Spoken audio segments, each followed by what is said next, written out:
Bonovich joins us live. And Julie, what happened out there?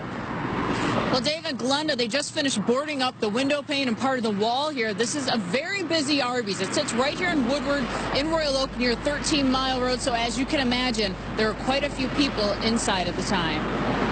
The big window went pop, and there was just glass everywhere. That was the loudest bang I had ever heard. It sounded like an explosion. I thought perhaps the end of days was upon us, but it turned out it was just a disoriented old lady in a champagne-colored Toyota Avalon, crashing into my world like DNB circa 1996. Who's got their claws in you, my friend? Into your heart I'll beat again. Just before 2 p.m., an elderly woman drove into the side of the restaurant while trying to park her car. I turned around.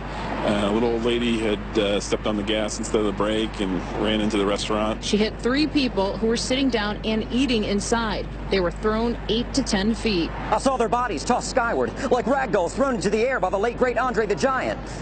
I don't know.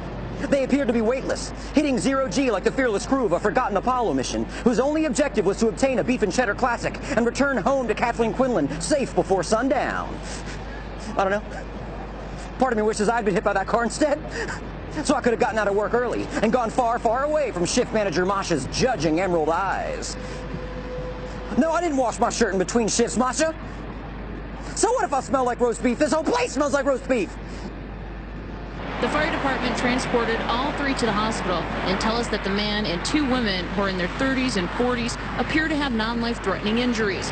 As for the woman driving the car, a look of elderly bloodlust spread across her wrinkled face, and it made me dare to think perhaps this was no accident. Perchance she was compelled to steer her beige battering ram into the house that Beef built, driven not by force of this earth, but of an earth below, an earth that mirrors ours in almost every way, except the reflections are so much darker that many miles down. Some know the reflected realm to be the netherworld. Others know it as the abyss. I know it as the shadow zone. A world where the blackness of our sin stares back at us and merely laughs. Ha ha ha ha. A world where God's law governs no man. A world where there is no literal or figurative Mr. Belvedere given any authority to teach us right from wrong. A world where we are loosed and given leathery wings charred like brisket to soar high above the judgment of the well-pressed, dry-clean, shift-managing elite. A world where I am elevated to my true pagan animal form and I take flight, known only as the winged demon, Dead Dreadmore. And I fly high above the puritanical regime, anointed by the oil of our beast lord, singing, I'm the king of the castle, and you're the dirty rascal. Crash into me, crash into me.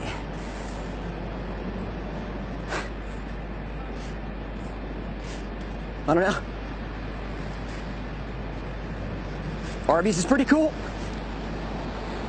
The fire department tells me that they didn't treat the woman driving the car here on scene or take her to the hospital, that somebody else drove her home. The Royal Oak Police Department tells me they're still investigating, so they can't comment on whether or not they're issuing her a ticket. And of course, as you can see, this Arby's right here on Woodward closed for the rest of the night. We're live in Royal Oak. Julie Bonovich, 7 Action.